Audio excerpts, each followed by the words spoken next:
एक बात बताइए, क्या आपको लगता है कि इस पूरे घटनाक्रम के बाद सितंबर में जब से आपके पति को अरेस्ट किया गया, डिटेन किया गया, उसके बाद से मुकदमा चल रहा है, क्या आप इस बात को देख पाती हैं कि सोशल मीडिया पे और पब्लिक डिस्कोर्स में भी सोनम वांगचुक की वतन परस्ती को लेकर सवाल उठाए जाते रहे हैं? सोनम वांगचुक, मैं बहुत खुल के बोल रहा हूँ, जिस तरीके से जिस लहजे में बात होती है मैं उस लहजे में ही इस क्वेरी को इस टेबल पे रख रहा हूँ कि सोनम वांगचुक कितने हिंदुस्तानी हैं, है ना, और हिंदुस्तान के प्रति उनकी कितनी श्रद्धा है एक राष्ट्र के प्रति, इसको लेके सवाल उठाए जाते हैं। और सवाल उठाने वाले एक वो पॉइंट लेकर आते हैं जो आप चाइना का बोलती हैं। जब मैंने इंटरव्यू किया था तो उन्होंने कहा था, हम लोगों ने पूछा था कि कितने पेट्रोलिंग पॉइंट्स तक आप, कितने आगे तक यहाँ के ग्रेजर्स जो हैं वो अपनी भेड़ों को लेकर जा पाते हैं, तो उन्होंने कहा था कि नहीं, बहुत आगे तक तो नहीं जा पाते, अब बहुत पहले ही रोक दिया जाता है। एक तो इस पे जब वो सवाल उठाते हैं तब उनकी वतन परस्ती की बात होती है कि सोनम वांगचुक कितने हिंदुस्तानी हैं, ठीक है, और चाइना घुस आएगा इस डर के चलते सरकार नहीं कर रही है, फुल स्टेटहुड नहीं दे रही है, और सोनम वांगचुक बार बार ये सवाल उठाते हैं कि फुल स्टेटहुड दीजिए। तो सोनम वांगचुक ऐसा क्यों चाहते हैं? क्या चाइना घुस के चला आए? सोनम वांगचुक ऐसा चाहते हैं? इस वजह से भी उनकी वतन परस्ती पर सवाल उठाए जाते हैं। सोनम वांगचुक पाकिस्तान गए थे, पाकिस्तान की उनकी तस्वीरें वीडियो वायरल होते हैं, इस वजह से भी उनकी वतन परस्ती पर सवाल उठाए जाते हैं। तो ये तो आप देख रही हैं ना कि सोनम वांगचुक का नेशनलिज्म और सोनम वांगचुक का हिंदुस्तान प्रेम इस समाज के एक धड़े के लिए, एक हिस्से के लिए सवालों के घेरे में रखा गया है। उन्होंने क्वेश्चन करना शुरू किया है। How do you counter that? ये मेरा सवाल नहीं है, लेकिन मैं आपको एक मौका दे रहा हूं कि आप इसको एड्रेस करें कि इसको काउंटर कैसे करती हैं आप। तो जो इंसान 30 सालों से लद्दाख के बच्चों की ग्रासरूट लेवल पे काम कर रहा हो, जो इनोवेशन ग्रासरूट लेवल पे काम कर रहा हो, जो कि भारतीय सेना को हेल्प करता है, जो इंसान चाइना को प्रोडक्ट्स को बॉयकॉट करने के वीडियोस बनाता है कि हम उन्हीं को क्यों एनरिच करें जो हमारे शत्रु हैं, और जिसकी वजह से पूरे भारत में बहुत लोगों ने चाइनीज़ प्रोडक्ट्स यूज़ करना बंद कर दिया। जो इंसान ये हिंदुस्तानी आर्मी और गवर्नमेंट को बताने की कोशिश कर रहा है कि शायद क्योंकि हमारे स्टूडेंट्स उन एरियाज़ में रहते हैं कि चाइना अंदर घुसा आ रहा है, तो ये तो पॉजिटिव नेशनलिस्ट का ही उसको चिंता होगी ना कि चाइनीज़ अंदर आ रहे हैं। एक नेशनलिस्ट को ही बुरा लगेगा कि हम चाइना के प्रोडक्ट्स क्यों खरीद के अपने आप को गरीब बना रहे हैं, हम अपने प्रोडक्ट्स नहीं बना रहे हैं, हम उनको रिच बना रहे हैं। तो ये तो किसी पिछले 50 साल का उनका ट्रैक रिकॉर्ड आप देख लीजिए, तो वो तो नेशनलिज्म, पेट्रियोटिज्म के अलावा और कुछ नहीं कहता।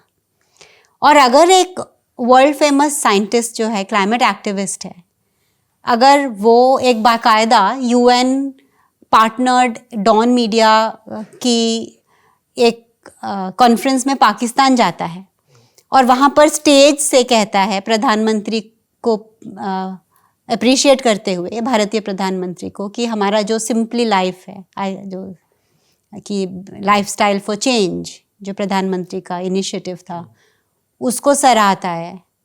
और जो बाकी के जो जैसे हिंदू कुश हिमालय जो है, वेदर वी लाइक इट और नॉट, जियोपॉलिटिकली चाइना हमारा एनिमी है और पाकिस्तान हम उसको अपना दुश्मन मानते हैं, लेकिन जो ग्लेशियर्स हैं वो तो ये नहीं देखेंगे कि हम चाइना में बहेंगे कि हम पाकिस्तान में बहेंगे जब वहाँ पर फ्लड आएगा।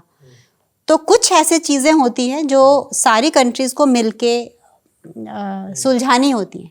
तो एक वर्ल्ड फेमस साइंटिस्ट और क्लाइमेट एक्टिविस्ट जब पाकिस्तान एक कॉन्फ्रेंस के लिए जाता है, जहाँ पर भारत के और भी बहुत जाते हैं, तो वो एक पॉजिटिव वॉइस इंडिया का देखना चाहिए कि भारत को रिप्रेजेंट करने के लिए कोई वहाँ गया है, यू नो। तो दुश्मनी का मतलब ये नहीं होता कि आप बातचीत ही बंद कर दो और यू नो। और मुझे नहीं लगता कि ये पाकिस्तान की प्रॉब्लम हमको सिर्फ युद्ध से हम जीत सकेंगे। There is a soft power also. एक एजुकेशन के माध्यम से, कल्चर के माध्यम से भी ये जो है दोनों देशों में जुड़ाव आ सकता है। तो आर्मी को अपना काम करना चाहिए, जब युद्ध हो तो हमें डट के लड़ना चाहिए दुश्मन के साथ, पॉलिटिक्स को अपना काम करना चाहिए। बट सियाचन का जो ग्लेशियर है, वहाँ पर जो गांव हैं, लेट्स से जो वहाँ के बच्चे हैं, उनकी एजुकेशन, तो ह्यूमैनिटेरियन भी तो एंगल होता है ना। क्या कहना है आपका कि चाइना, जब आपने कहा, मैंने इससे ये सवाल ड्रॉ किया है, कितना अंदर चला आया है चाइना? तो what are the benchmarks that you see, कि क्या मार्कर्स क्या हैं जिसके आधार पे हम डिसाइड करें कि, या जिस तरह में गीतांजलि यांगमो या सोनम वांगचुक का दावा रहा है कि चाइना की प्रेजेंस इंडिया की सीमा के अंदर या आसपास ज़्यादा बढ़ी है?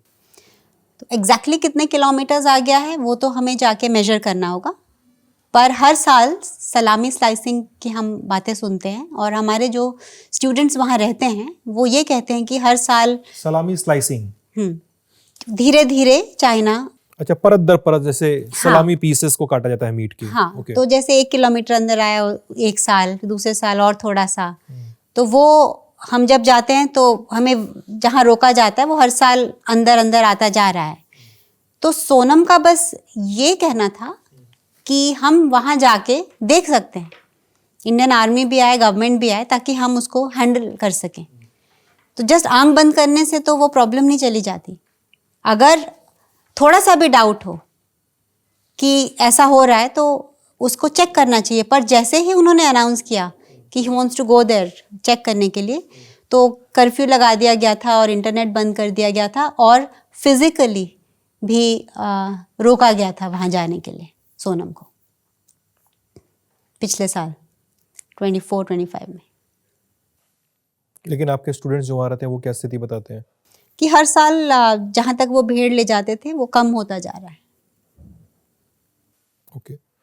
आपने अक्टूबर 2025 में एक्स पोस्ट पे आरोप में लिखा था कि मैं जहाँ भी जाती हूँ एक कार मेरा पीछा करती है, और अपने एकाधिक इंटरव्यूज़ में आपने कहा कि आईबी और बाकी इंटेलिजेंस खुफिया एजेंसियाँ आपका पीछा करती हैं, निगरानी करती हैं। क्या अभी भी ये स्थिति परसिस्ट कर रही है? अभी कोई कार तो नहीं पीछा कर रही, क्योंकि एक तो हमने सुप्रीम कोर्ट में एफिडेविट दिया था कि ये ऐसे कर रहे थे। जोधपुर में भी जब मैं लैंड करती थी तो एक कार आती थी जो मुझे पिकअप करने लेके जाती थी। एक आईबी ऑफिसर थे और एक वुमेन ऑफिसर होती थी। और दिल्ली में तो एक कार और एक मोटरसाइकिल हमेशा शुरू में 3-4 हफ्ते फॉलो करते रहे थे। जैसे मैं 29 सितंबर को आई और मैंने प्रेस क्लब में प्रेस मीट किया था। लेकिन अभी कोई फिजिकल तो नहीं है, सर्वेलेंस नहीं है, लेकिन आई एम नॉट श्योर अगर माई फोन इज टैप्ड और नॉट। तो लीजिए, हम फिर से बिहार आ रहे हैं। पटना में होगा लल्लन टॉप अड्डा। बहुत सारे सितारों के साथ दिल खोल कर बातें होंगी, परफॉर्मेंस होंगी और 100% शुद्ध आनंद होगा। 10 जनवरी को पहुंचिए बापू सभागार पटना। फ्री रजिस्ट्रेशन के लिए क्लिक कीजिए thelallanTop.com वेबसाइट पर दिए हुए बैनर पर और पहुंचिए पटना के सबसे जबरदस्त अड्डे में। आ जाइए।